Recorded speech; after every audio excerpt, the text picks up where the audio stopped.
اعوذ باللہ السمیع العلیم من الشیطان الرجیم وَأَقِيمُوا الصَّلَاةَ وَآتُوا الزَّكَاةَ وَارْكَعُوا مَعَ الرَّاكِعِينَ۔ رسول اللہ صلی اللہ علیہ وسلم فرماتے ہیں صلوا کما رأیتمونی اصلی، ایسے نماز پڑھو جیسے مجھے نماز پڑھتے کو دیکھتے ہو۔ یہ نہیں فرمایا ایسے پڑھو جیسے مجھے بولتے کو سنتے ہو، بلکہ فرمایا جسے مجھے پڑھتے کو دیکھتے ہو ویسے پڑھو۔ تمام شریعت کے احکام آپ نے زبان سے بیان کیے، لیکن نماز کو ممبر پر چڑھ کر جماعت کروائی۔ اللہ تبارک و تعالیٰ نے ساری شریعت جبریل امین کے ذریعے بھیج دی، نماز کے لیے اپنے حبیب کو آسمانوں پر بلایا، پھر اس کا طریقہ سکھانے کے لیے جبریل امین 2 دن رسول اللہ صلی اللہ علیہ وسلم کی جماعت کرواتے رہے، ایک دن پہلے وقت میں، ایک دن آخری وقت میں، اور فرمایا آپ کا وقت ان دونوں کے بیچ میں ہے۔ جماعت کروا کے پریکٹیکل بتایا۔ خود رسول اللہ صلی اللہ علیہ وسلم نے بھی ممبر پر چڑھ کر پریکٹیکل دکھایا اور فرمایا جیسے مجھے پڑھتے کو دیکھتے ہو ایسے پڑھا کرو۔ ابھی ہماری حالت یہ ہے کہ اول تو نمازی بہت کم ہیں، اور اگر نمازی ہیں تو ان کا نظریہ اکثر کا یہ ہے کہ نماز پڑھنی چاہیے، جیسی آئے، جہاں آئے، جتنی آئے رگڑ دینی چاہیے، بس اللہ بڑا غفور الرحیم ہے، وہ معاف کرنے والا ہے۔ تو معاف کرنے والا تو ہے، اس میں کوئی شک نہیں، لیکن یہ طریقہ بھی رسول اللہ صلی اللہ علیہ وسلم نے بتایا ہے۔ ان میں جو ایک کمزوری ہمیں نظر آتی ہے وہ یہ کہ پہلی صف جب امام کہہ رہا ہوتا ہے کلوز ہو جاؤ تو کافی حد تک بہتر ہو جاتی ہے، بعد میں آنے والے بیچ میں خالی جگہ چھوڑتے ہیں۔ رسول اللہ صلی اللہ علیہ وسلم فرماتے ہیں اگر صفیں درست نہ ہوئیں، ان میں اختلاف ہوا تو یہ اللہ ان کے دلوں میں اختلاف ڈال دے گا۔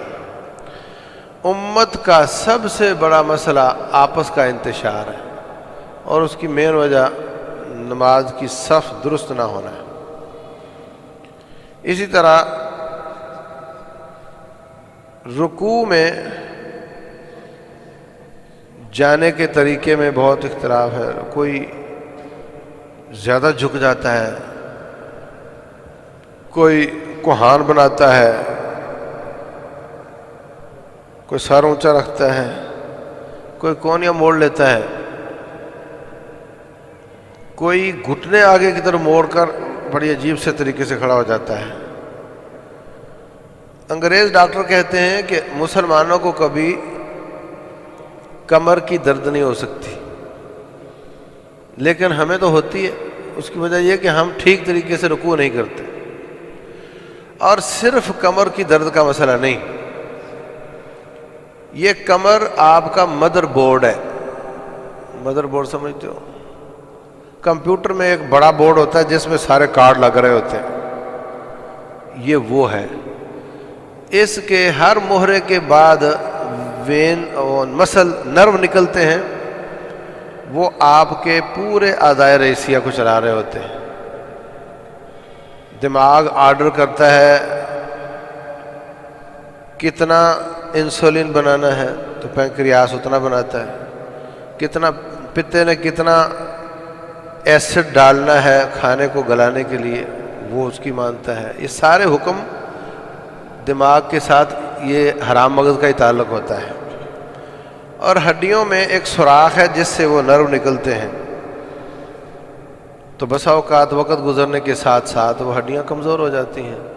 رب انی وہن العظم منی واشتعل الرأس شیبا، حضرت زکریا فرماتے اعلیٰ میری ہڈیاں کمزور ہو گئی، تو پھر وہ کمزور ہو کر اس نرو کو دبانے لگ جاتی ہیں۔ جب دباتی ہیں تو دماغ کی طرف سے خوراک بھی پوری نہیں جاتی، اور آرڈر بھی پورے نہیں نہ آتے ہیں نہ جاتے ہیں، ڈسکنیکشن، کسی کی مکمل ڈسکنیکٹ ہو جاتا ہے، کسی کا تھوڑا، جس کی وجہ سے سارے اعضاء اپنے فنکشن میں کمزور ہو جاتے ہیں۔ تو رکوع میں جب آپ جاتے ہیں تو بالکل کمر آپ کی اتنی سیدھی ہو کہ اوپر گلاس پانی کا رکھ دے تو گرے نہیں.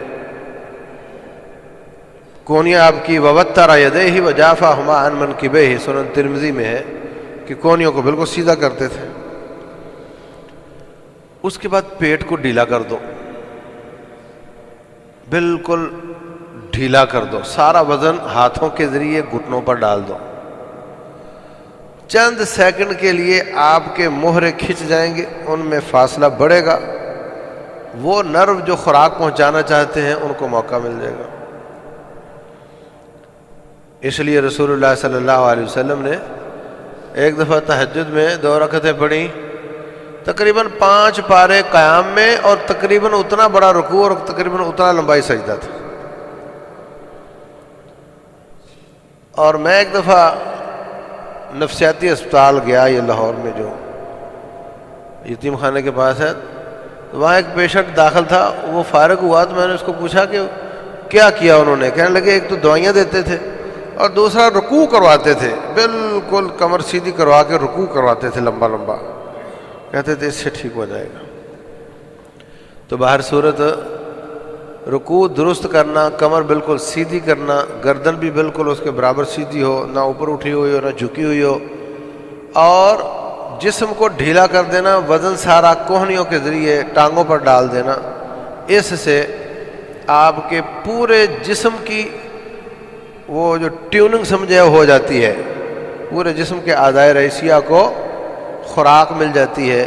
لمبا کرو گے تو زیادہ دیر خوراک ملے گی. جس کو کمر درد ہے وہ اس کو آزما کر دیکھ لے. مصیبت یہ ہے کہ کمر درد ہوتی ہے وہ چیئرمین بن جاتا ہے، کرسی پہ بیٹھ جاتا ہے، اب رکوع کرتا ہی نہیں. رکوع کرے اور اس طریقے سے جیسے میں بتا رہا ہوں، اس کے ٹانگوں کے مسل نرو ٹانگوں کو خوراک دیں، اس کی درد انشاءاللہ ٹھیک ہو جائے گی. اس کے بعد جب دوبارہ اٹھتے ہیں تو پھر بالکل سیدھا کھڑا ہو جائے. آدھا تھوڑا سا جھکا اور پھر نیچے چلا گیا، یہ طریقہ درست نہیں. بالکل سیدھا کھڑا ہو. اس کے بعد رسول اللہ صلی اللہ علیہ وسلم فرماتے ہیں لا یبرک احدکم کما یبرک البعیر ولیضع یدیہ قبل رکبتیہ. اونٹ کی طرح مت بیٹھو، ہاتھ پہلے لگاؤ گھٹنے بعد میں لگاؤ. آپ میں سے کسی نے اونٹ کی سواری کی ہو،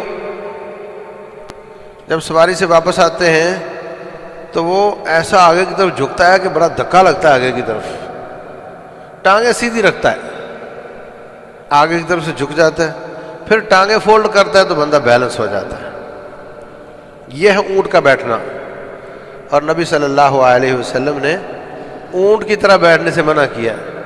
تو مطلب ٹانگیں آپ کی کھڑی رہیں اور آگے سے جھک کر زمین سے لگ جاؤ دھڑام سے. یہ طریقہ اونٹ کا بیٹھنا ہے.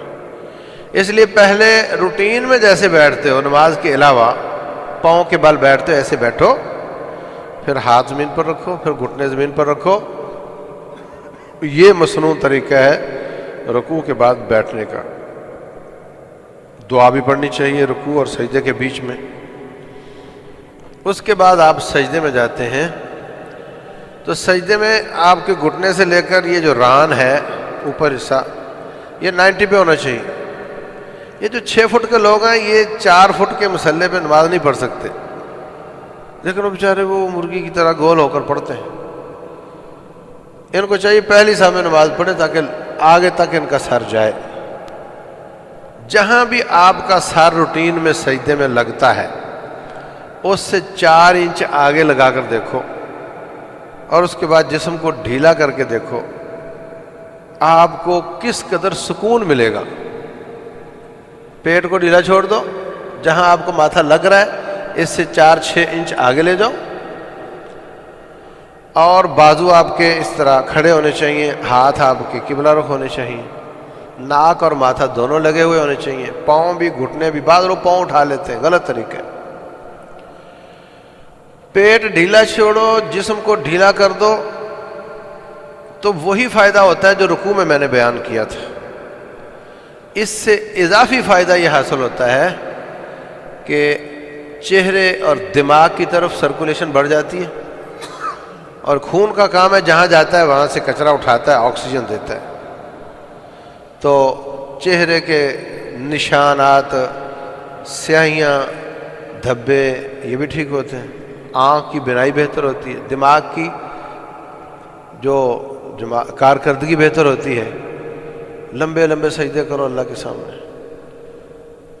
تو پھر ایک اور آپ کو بات بتاؤں، زمین میں کشش ہے نا، فورس آف گریوٹی جس کو بولتے ہیں، تو اب آپ اندازہ کرو کہ کھڑے تھے تو خون آپ کا اس طرف کو کھینچ رہا تھا، وہ زمین اس طرف کو خون کو کھینچ رہی تھی، ایسے ہوئے تو اس طرف کو کھینچ رہا ہے، خون کو زمین کھینچ رہی ہے، جب ایسے ہو گئے تو ٹیڑھے طریقے سے، یعنی ہر طریقے سے زمین کھینچ کر آپ کے خون کو وہاں پہنچائے گی جہاں جہاں روٹین میں نہیں جاتا، تو اس کے نتیجے میں آپ کو جو صحت کے فوائد حاصل ہوں گے، اور جب آپ اچھے ہیں، آپ ٹھیک ہیں، تو آپ کا مولا بھی آپ پر خوش ہوتا ہے، کیونکہ اس کی بات مانی آپ نے۔ نیت یہی رکھنی ہے کہ ہم نے نبی صلی اللہ علیہ وسلم کے طریقے اور ان کی سنت کے مطابق نماز پڑھی، ہمیں اجر ملے گا۔ یہ جو میں فائدے بتا رہا ہوں یہ ہمیں اضافی ملیں گے، یہ اضافی ملیں گے۔ اصل بات یہ ہے کہ ہم رکوع اور سجدہ اور ساری نماز رسول اللہ صلی اللہ علیہ وسلم کے بتائے ہوئے طریقے کے مطابق کریں، پڑھیں، تاکہ ہماری دنیا بھی اچھی ہو جائے، آخرت بھی اچھی ہو جائے۔ واللہ اعلم، وصلی اللہ وسلم وبارک علی نبینا محمد۔